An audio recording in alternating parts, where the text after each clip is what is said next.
He has got a plan for you. I believe there are actually 3, maybe 4 different types of people in this world. You have your leaders, your followers. You also have the third person would be those who sit back, watch, and learn before they actually jump into any situation. And I believe that I would fall within the third person realm, because I like to really pay close attention before I jump into any kind of water, just to make sure everything's safe and secure, and that I'm not going to be jumping right into something that I'm not really aware of. I used to be one of those who would actually just believe anything anyone says, just because the person may have sounded nice and genuine and sincere. But over the years, going through Mormonism myself, over 20 years, I've had to learn the hard way that just because somebody is nice doesn't always mean that they're going to be completely 100% honest. Today I'm going to be talking about Mormons and how Mormonism does in fact trick and fool people into believing that they are completely 100% honest and forthcoming about everything, and everything else people talk about Mormonism is false or misinformation. That's not entirely true. Mormonism has changed a lot of their doctrine. They've changed a lot of their ways of doing things, their rituals, and it's just something that you really got to be careful about and watch for. Let's jump right into something that I read on on the Dr. Phil show. He says, watch out for people that seem too nice. He said, you have to look at everyone who is nice to you in your life, even if you know the kindness is genuine, and see if they meet the criteria for any of the evil 8. If they do, you need to put them on your watch list. Evil 8, number 1, would be they have a sense of arrogance and entitlement. Number 2, they lack empathy. Number 3, they have no remorse and feel no guilt. Number 4, they are irresponsible and self-destructive. Number 5, they thrive on drama. Number 6, they brag about something that they outsmarted someone on. Number 7, they have short-term relationships with people. And number 8, they live in this fantasy world and they are delusional. With that said, I'm going to be using this young man as an example who has started a YouTube channel, and he claims to know all the truth, and he's going to debunk everything that everyone else is talking about within Mormonism, and he's going to try and be straightforward and simplistic to try and help people understand Mormonism better. I'm not doing this to throw him under the bus, but I am doing this to help people understand even further and fill in the gaps that he had left out when he was explaining things or trying to explain stuff. And I am just sick and tired of Mormons in general whitewashing the truth and cherry picking what they want to tell people out there, and by telling them what they want them to think and believe.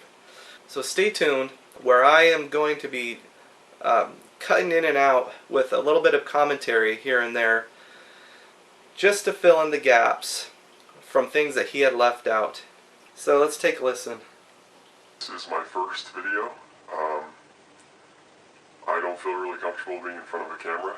Today is a really good day for me to start because it's my birthday. Oh, I'm happy turning birthday. 27 years old. So Happy my birthday. neighbor came over, she made me waffles, and we went down there, ate breakfast, came back up. There were some presents that this girl that I just kind of started dating, she dropped off. It's a chessboard.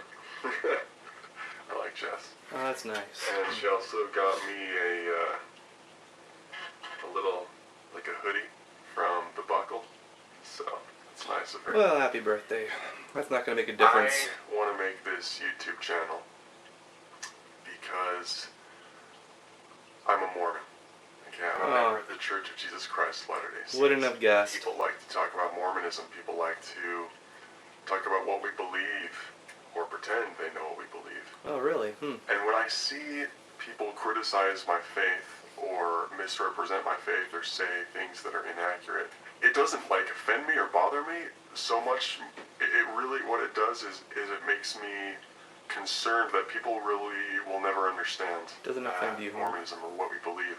I'm making this channel because I want to make videos to kind of help people see what Mormons actually believe. I want to try to explain things a little bit more straightforward. Straightforward, huh? I want to be more simplistic. I hope that I can explain things in a way that will help members and non-members understand the concept completely. Got it. But I also know that I'm going to make a lot of friends. Oh, you I know. that people's lives will be touched, my life will be touched. And you know this church is true. And I look forward to that. It's my birthday. I'm 27 years old, and I hope this next year You already said that. brings a lot of cool experiences. Because of We'll see about that. this channel. So We'll see about that. over and out. Love you guys. I'll see ya. I wanted to point out how he mentioned he wants to be straightforward. So, yeah, we'll see about that. And also, he mentioned that it's his birthday and it's a good day to start doing that. Is that going to make people feel more compassionate or understanding or gentle towards him? I don't think so. That doesn't make a difference on his whole purpose of making these videos. Let's continue to watch. He's going to talk about the blacks and the priesthood. Hey guys, what's up? This is Rio. In this video I want to talk about a time when black people were not allowed to hold the priesthood in the Church of Jesus Christ of Latter-day Saints. Let me give you the raw facts real quick. The LDS Church was organized in 1830. At first, there didn't seem to be a defined policy on whether black people could hold the priesthood or Didn't not. seem to be. In fact, several black people did hold the priesthood. But about 20 or 30 years after the organization of the church, there seemed to be a gradual policy shift based on what I've studied. And eventually, black people were barred from holding the priesthood. And that priesthood restriction lasted until 1978, and when it was lifted, and all worthy men in the church could hold the priesthood. And why is that? There's obviously two questions that we have. One, does that mean that Mormons are racist, or is the Church of Jesus Christ of Latter-day Saints a racist organization? Sort of And relevant. two, Yeah. Why? Why was there a ban? Yeah. And in my opinion, the Church of Jesus Christ of Latter-day Saints is one of the most anti-racist groups in our nation's history. Mormons opposed the KKK from the very beginning. Now, Okay, so they opposed the KKK, yet a lot of Mormonism came from Freemasonry, and Freemasonry they wore these like pointed hoods in their temples and stuff that resembled the KKK somewhat, and they had some really crazy rituals in Freemasonry that were pretty somewhat satanic, almost a lot of people would say. And they get a lot of their symbols and that they wear on their garments from Freemasonry, and you can see a lot of Freemasonry symbols on their older temples and inside and outside as well. And what they had to do is they changed up a lot of the temple endowment session in the early 90s because it just resembled too closely to the Freemasonry temple rituals, and it was just really gory and graphic anyway, and people didn't like it. Let's carry on. because there was no specific revelation barring blacks from the priesthood that was ever written or recorded anywhere, it's difficult to explain exactly why the ban began. Or when exactly it began. Even Brigham Young, the man who seemed to be the one that initiated the ban, he never claimed to receive a revelation from God explaining exactly why there should be a ban, or even a revelation explaining that he should impose a ban. And so even though we don't have a record of him receiving a revelation, we do know that he had a very strong opinion about it. He felt that the ban was justified through an ancient biblical curse. Okay? Okay, this ancient biblical curse he's talking about is how Cain and Abel, and how I believe it was Cain that killed his brother Abel, and his skin got turned dark. And Brigham Young believed wholeheartedly in that, and he used that as an excuse and reason to ban blacks from the priesthood because he felt they were a cursed race. Everyone knows that. So that obviously has heard the story before. And talking about revelations, he has not received revelations. Okay, then why in 1978 the current prophet at the time received revelation that God said that blacks were allowed to hold the priesthood once again? Let's carry on. And some church leaders agreed with him, and some church leaders didn't. And over time, many different theories were proposed to kind of explain why there was a ban. And I've counted about 20, 25 different theories that have become popular over the years. David O. McKay was uncomfortable with this. He was the president of the church in the 60s. And he prayed about it and fasted about it for years. And the only answer he ever claimed to receive from God was to wait. That now was not the time to lift the ban. And he wanted to see the ban end, frankly. He wanted it to end. But in his lifetime, he never got to see it, and it wasn't until, like I said, in 1978, under President Kimball, that the ban was lifted. How do I personally feel about the ban?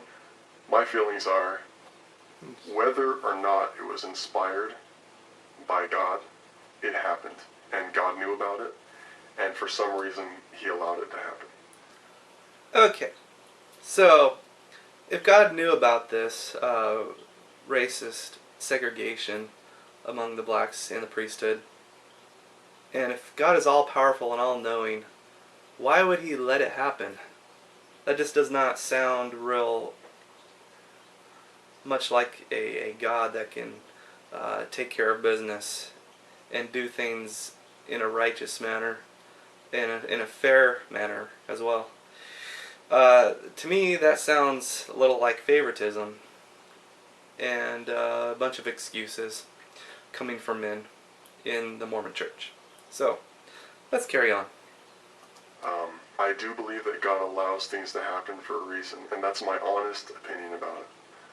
The best website to go to, the best website on the internet is blacklds.org. That is the best one. And that will tell you everything you need to know about Mormons and blacks and that history. They'll probably whitewash it.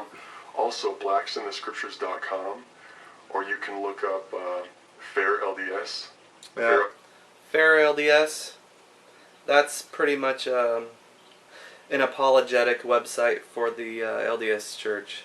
So they're not going to give you all the information that you need out there. They will whitewash, they will cherry pick, they will only tell you what they want you to hear. So don't waste your time with Fair LDS. And I'm getting the feeling already that this guy is pretty much an apologetic Mormon. So recently I've had the opportunity to be really involved in the gay community within the LDS Church. And I've noticed that a lot of people, Mormons and non-Mormons, are extremely confused about what the church actually teaches about homosexuality. Extremely confused? I don't think so. The one thing that they teach is that they can be tolerant. They can try to be tolerant, actually, for those that are gay. They're allowed to have feelings, but they cannot act on them. And if they act on their feelings towards the same sex, then they can be excommunicated from the church. That is a huge burden on them, and it does make them feel left out, and it just makes them feel shunned already, like before they even start to want to be a full-fledged member. There's a lot of judgment that goes on in the Mormon Church still. Let's hear more what he has to say about it. So in this video, I'm going to try to clarify some of the most popular misunderstandings that are out there about homosexuality and Mormonism. Number one, the church does not teach that having an attraction to the same sex is wrong or sinful in any way. Number two, the church does not teach that having an attraction to the same sex is a choice. It merely teaches that our actions are choices. Number three, the church does not teach that gay people should remain closeted, live in shame or denial, or pretend that they aren't gay. In fact, now more than... Well, it used to not be that way. For quite a while, they would try to encourage them to pray their gay away.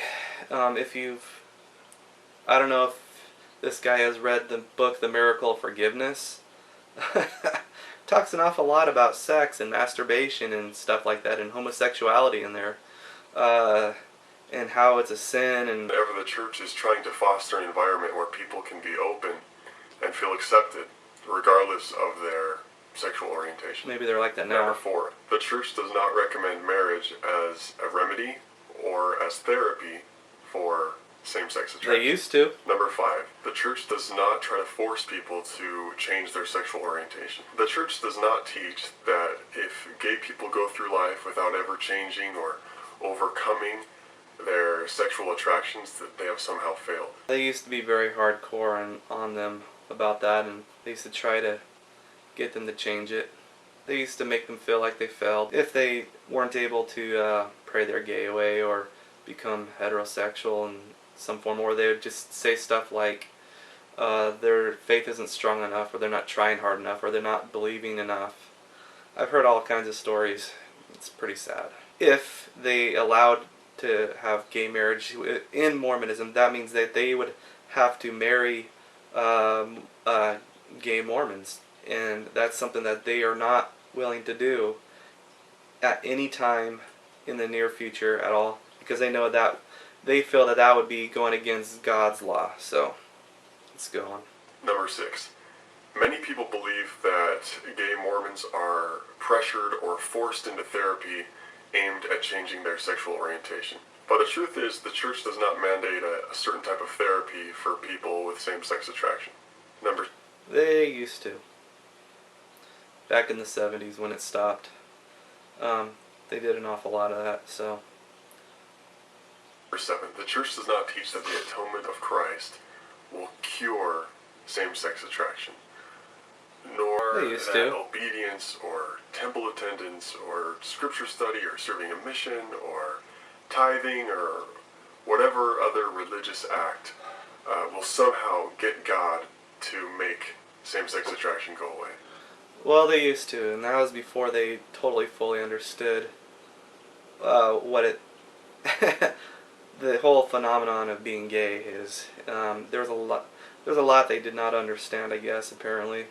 So they're coming to their senses more, and they're understanding more. They're being a little more sensitive about these things. So here, let's carry on. Number eight, the church does not teach that homosexuality is a result of masturbation or pornography or perversion or childhood trauma or sexual abuse, etc. In Read the book Miracle of Forgiveness much? I don't think this guy has. contrast, the church has no stance on the origin of homosexuality. Number nine, the church does not teach that homosexuality is an addiction, a phase, an illness, or a mental disorder. They used to. Probably a lot of people still do. So, I have no doubt about that. Number 10, the church does not teach that it is wrong for men to be effeminate, or to have high-pitched voices, or to like girly things, or for women to be masculine, etc., etc. Number 11, the church does not teach that it's the parents' fault, or anyone's fault, that a child is gay. Having a gay child or family member is not a curse or a black mark on the family in any way. Well, I think they used to, because they weren't totally, completely understanding about that. Besides that, let's carry on. Number 12. Now here's kind of an extreme one, but I have to address it because so many people ask me about it all the time. Some people say that the Mormon Church used to torture gay people, like Nazi experimenters, by electrocuting them and trying to reorient them as heterosexuals. They used to. They did that in the 70s. If you go online and check out, just do your research on this, there are documentaries of past members that were interviewed, and they were forced to watch pornography, and if the men got an erection, they would shock them, or they'd give them syrup of ipecac to make them throw up when the porno was going, just to see if that will help them just shock and therapy the the gayness out of them, I guess. So it's just a horrible thing. These were not actors being interviewed. These were real people with real feelings, and you could tell that they were being completely honest about it, and that they were just devastated by the whole thing. They were crying and everything when they were being interviewed. So let's carry on. This is a completely wild exaggeration of what actually happened. Back in the 70s, there was something called aversion therapy, which was practiced in medical institutions and universities all over the country. Back in those days, the medical community believed that homosexuality was a mental disorder, so they endorsed the practice of aversion therapy, as did the American Psychological Association, or the APA. So BYU allowed the practice for a short time, but eventually abandoned it decades before the APA did. So if you think that Mormons used to torture gay people... They did. They tortured them. Don't believe this crap. You know, this guy doesn't know what he's talking about. He's still pretty young, and he's just going off of what he's been told by leaders and members in the church that aren't going to tell him everything. So he's just passing that misinformation or lack of information on. Then please study more about aversion therapy video. Also, NorthstarLDS.org has a pretty exhaustive list of everything that church officials have ever said on the topic of homosexuality. Let me tell you what the church actually does teach. It's pretty simple. Any sexual relationship outside of lawful heterosexual marriage is against the commandments of Christ, regardless of sexual orientation. So basically what he's saying, if you're having sex outside of marriage and you're not married, it has to be heterosexual. And if you were legally married as a gay couple in a different state, and you happen to be Mormon as well, and you're having sex, well, let's just say you're no longer going to be a member once they find out, because if you act upon it, that's considered a sin against God, according to Mormonism. So, I think Mormonism likes to get involved in people's private lives an awful lot, and I think that's just wrong. I think what someone believes and how they feel about God and what they do in their own personal life, it should be kept separate, okay? Just because someone does something in their own personal life that does not coincide with what the church teaches, that doesn't mean that they're a bad or horrible person. You know, it just means they have different beliefs and values, and they have different tastes and different whatever. So essentially that's kind of the only real stance the church has on homosexuality. The only one. But my opinion is that we don't need to be so polarized. When people go to such extremes, they aren't able to have an intelligent dialogue. Exactly. You're not able to have intelligent dialogue when people are at extremes. And that's where his problem is. He is in an extremely intolerant religion. They claim to be tolerant, but they are intolerant of a lot of things, and they are very polar when it comes to certain beliefs and how they do things. And so I think he's struggling quite a bit with this and that's why he's struggling to get all the truth out.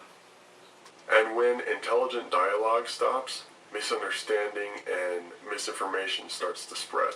And as a result, people with good intentions end up doing really hurtful things. So for example, on one extreme, parents may think that completely avoiding the topic is a good thing. That is why it's so important. Completely avoiding the topic. He's done that quite a bit. Makes me wonder if his parents completely avoided topics with him.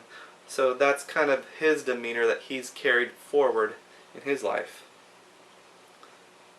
And, a lot of Mormons tend to do that too. They avoid certain topics by smoothly working their way around with certain topics and words, whatever. Important to get a hold of some of the literature that's out there. Read and study the issue and reach out to communities that can provide resources. So over the years I've had a lot of friends that are gay, and a lot of my closest friends have come to me and have expressed that they feel like they only have 4 options. Number 1, try to make yourself live a heterosexual lifestyle, go through the motions, all the while kind of suppressing these homosexual desires. So suppress your sexual desires and also suppress your emotional desires or the need that you feel to be with someone of the same gender. And the second option is celibacy, which is sacrificing all of your hopes and your dreams for a family in this life. That's what the bishops and presidents of each stake and ward tell their members, the gay members. I'm pretty sure from stories I've heard from other people, they tell them don't act upon your feelings, so you have to be pretty much celibate. In exchange for your spiritual values. And the third option is to get a boyfriend or a girlfriend of the same gender, live a homosexual lifestyle, but stay in the church as much as you can, and kind of live in both worlds, get the best of both worlds. And then that number 3, you can't do that. You can't have your cake and eat it too in Mormonism, because you're going to eventually get interviewed by the bishop and they'll ask you personal questions, and if you admit or if they even suspect that you're having sexual relations with the same sex, you're out. No questions asked. Or they will give you maybe one chance, or they'll tell you to move out. You cannot be with this person. That's just how it is. Fourth option is to leave the church, kind of reform your religious identity, and embrace a homosexual lifestyle. And all 4 of those Ding, ding, options ding. That's probably the represent number one. extremely huge sacrifices for my gay Mormon. Okay. The 4th one is probably the best bet for gay Mormons if they want to have any kind of happiness with a partner in their life, and not have to be hassled by it and feel shunned or embarrassed or humiliated. You can still have a relationship with God, but you don't have to put up with all the other Mormons' BS. So, And friends. And I want to point out right now that these are your seminary graduates, your return missionaries, your elders quorum presidents. I'm almost 28 and I'm not married. Living in Utah, in a religion and a culture that views marriage as one of life's greatest purposes and priorities. And sometimes people can be very judgmental of single people in Utah. They start to think that there's something wrong with you and they start to look down on you. I've spent a lot of time at nights laying in bed staring at my ceiling wondering why God hasn't helped me to find somebody. The sheer lack of companionship, the loneliness, together with the suppression of my sexual desires is literally, I literally can't express how extremely overwhelming that has been for me. he's trying to identify with his gay friends and community, and he wants people to feel bad for him. And his problem is that he lives in Utah where they are judgmental, and that's going to reflect back onto him, and he's going to reflect that back onto the girls that he wants to date and see, and they're going to be just expecting way too much from each other, and they're going to be judgmental of each other. So he just needs to get the heck out of Utah and live in a place where they're a lot more relaxed and more accepting. That's his problem. So, and also, I think he's pretty much starting to lie a little bit just to try to identify with his gay Mormon friends. Remember what he said in his first video? Neighbor came over, she made me waffles, and we went down there, ate breakfast, came back up, there was some presents. Oh, how and, sweet. this girl that I just kind of started dating, she dropped Oh. off. It's a Started dating. chessboard. He doesn't have a companion.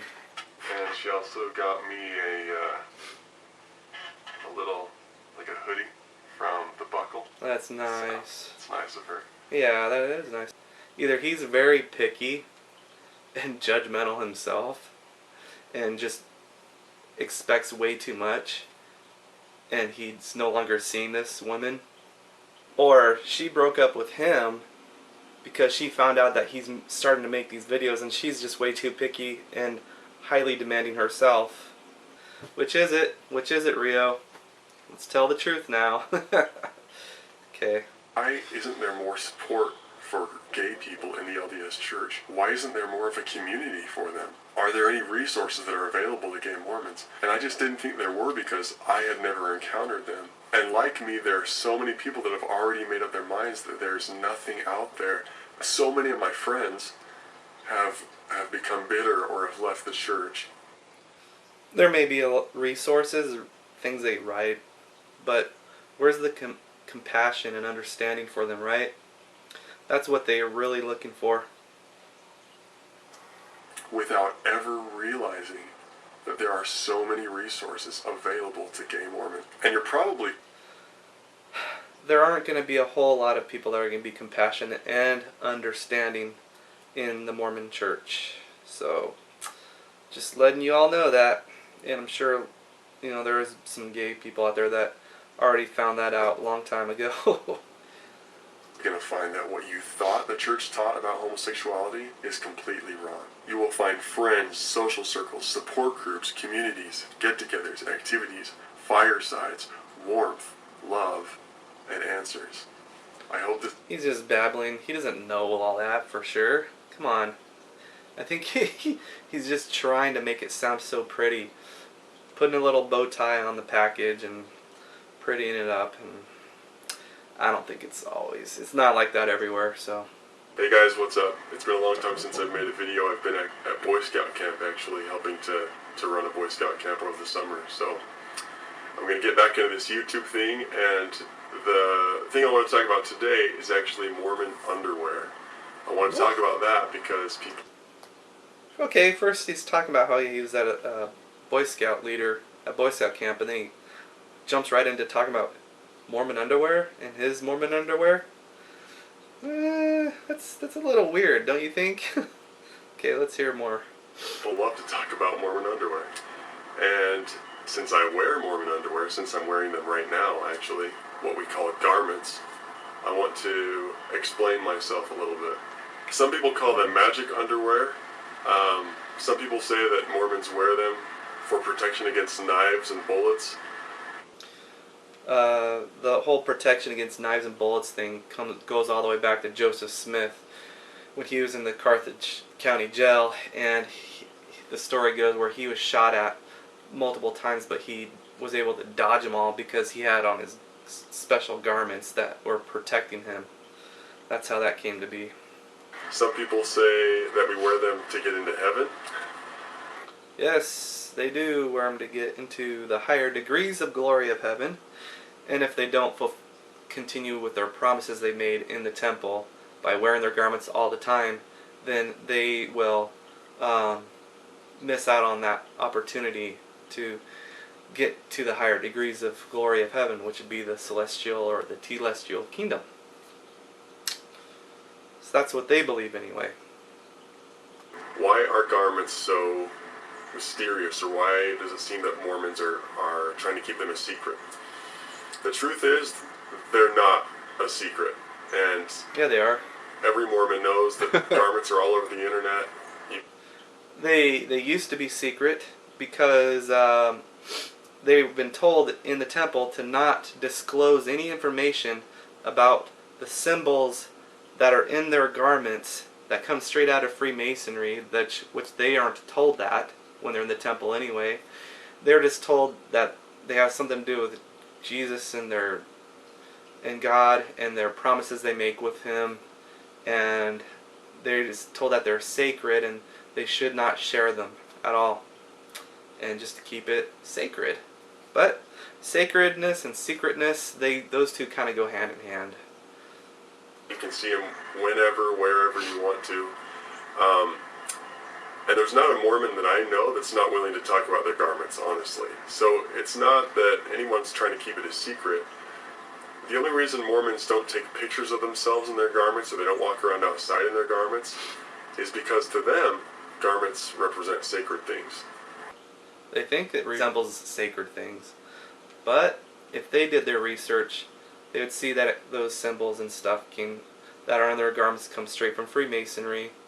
And they will say that it derives from Solomon's temple, but Mormonism just took the bad, gory stuff out of the Solomon's temple and Freemasonry rituals, and they incorporated them in their temple endowment sessions.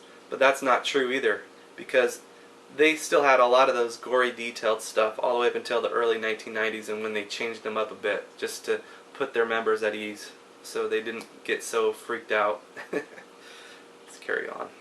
Between Mormon garments and most other religious clothing is that garments are supposed to be worn constantly, and they're supposed to be worn as underwear, which is why people find them awkward or they want to make fun of them or whatever. You can still have a relationship with Christ and God without having to wear something like underwear with symbols on it or a necklace or whatever. It all comes straight from the heart and the mind and the spirit. So, that said, let's carry on.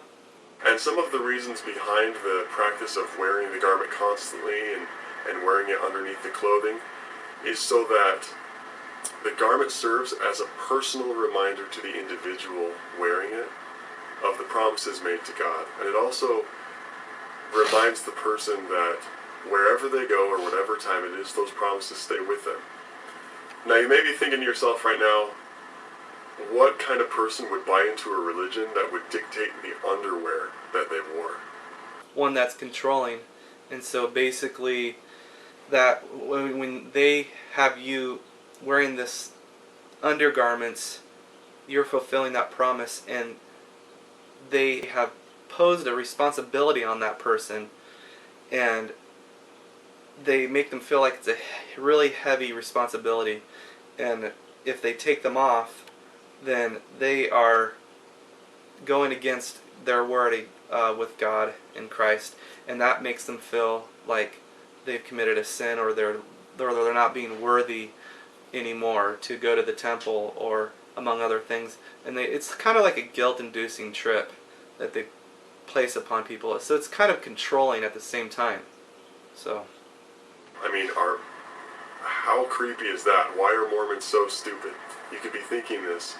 yeah. And if you are, This is stupid. my advice to you would be to study about the garment until you see why someone would find it beautiful or comforting.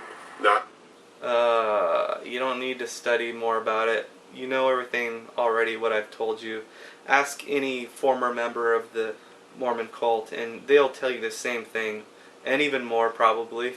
They'll share all their experiences and knowledge about it. They're not afraid to tell you anything, and they're not afraid of being embarrassed or feeling shunned or any of that, because they've already made their choices. They're not afraid of being judged. Most Mormons won't tell you a lot of things because they might feel like they're going to be persecuted, shunned, or judged for it by opening up and telling the complete truth. Or they're just going to continue to be naive or delusional about it and want to believe whatever they are told or want to believe about it. So, having said that, let me explain why the garment is a beautiful thing for Mormons. For members of the Church of Jesus Christ of Latter-day Saints, the garment harkens back to the story of Adam and Eve, how when they were kicked out of the Garden of Eden, the Lord made a coat of skins for them to cover their nakedness. Well, for Mormons, this is a symbol of how the atonement of Jesus Christ covers and protects mankind from their own inadequacies, sins, weaknesses, shortcomings. People who... okay, so what he just said is part of the very first movie that they show in the endowment sessions, and they tell you that it all has to go back to Adam and Eve, and it's a protection for them. But what they don't tell them is what those symbols actually really mean, where they derive from, which is Freemasonry. And they kind of just add a little bit to it, and they twist the story around a little bit just to make it seem a little more Christian oriented and more special and different than Freemasonry. But there's a lot of Freemasonry in those garments and temple stuff. So Who wear the garment are reminded that as they strive to keep the promises they've made to follow Christ, their nakedness will be covered by Christ's love, His mercy, and His forgiveness. and Freemasonry. So to a Mormon, the garment has a lot more to do with the atonement of Christ than it has to do with being protected from knives or bullets or, and a car Freemasonry. accident or something like that. I really hope this video helps somebody. That hasn't helped me much. No. Hey guys, what's up? This is Rio. Today I want to talk about Mountain Meadows Massacre. What is Mountain Meadows Massacre? Basically in 1857, 120 innocent people were killed in Utah, and the murderers were Mormons.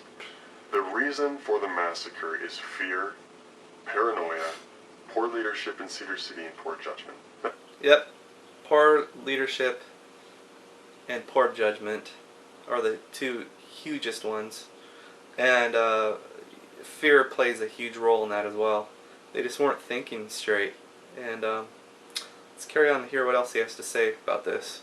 And the third thing I want to talk about is the theory that Brigham Young was behind the whole thing. Now there's a lot of these different theories floating around about exactly how he was connected to the massacre.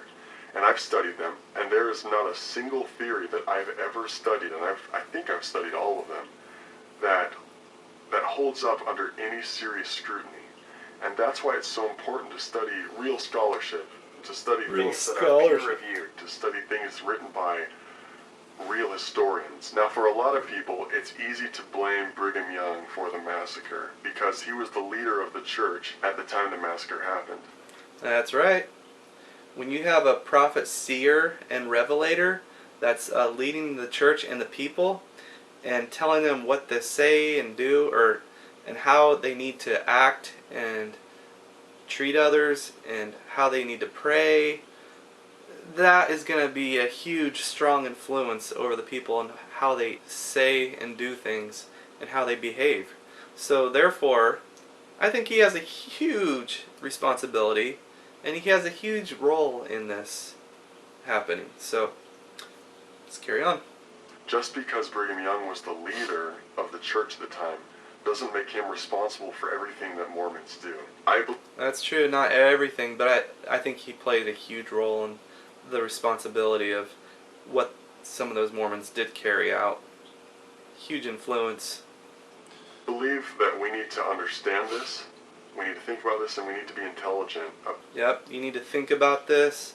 He needs to be intelligent and really not believe everything he hears from what his church leaders are telling him, and especially don't go to apologetic websites like Fair LDS, because they will whitewash and not tell you everything About the history surrounding Mountain Meadows Massacre, and we definitely shouldn't use this as an excuse to be prejudiced towards Mormons. That's true. Right. Anyway, I hope this video helps someone. Thanks for watching, guys. That didn't help much, but yeah, I mean, he did make a good point. Don't hate all Mormons because of what happened in the past from just what if, several or dozen or couple dozen Mormons did back in the 1800s. That was their mistake. It's not theirs. But it's sad, and it sucks that they have to be the offspring of some of them, perhaps. And then a lot of them are actually the offspring of polygamy. So that must be pretty sometimes difficult for them to understand or deal with at times as well. I hope this review and explaining a little bit further of the things that he left out helps people to really understand what he was really trying to say. And I'm not here to try and trick people or fool them or put words into his mouth or anyone else's mouths. I'm just telling it how it is and the things that I know for that are facts about Mormonism, because I've been through it for 20 plus years, and I've been through the temple. I've been through a lot of, pretty much most of it, except for going on a mission. My wife has been on a mission. She knows a lot of things that go on in missions. What I'm saying is 100% completely honest, and I would not pull your leg. So, thanks for watching, and peace out. See, heaven's got a plan for you. Don't you worry now.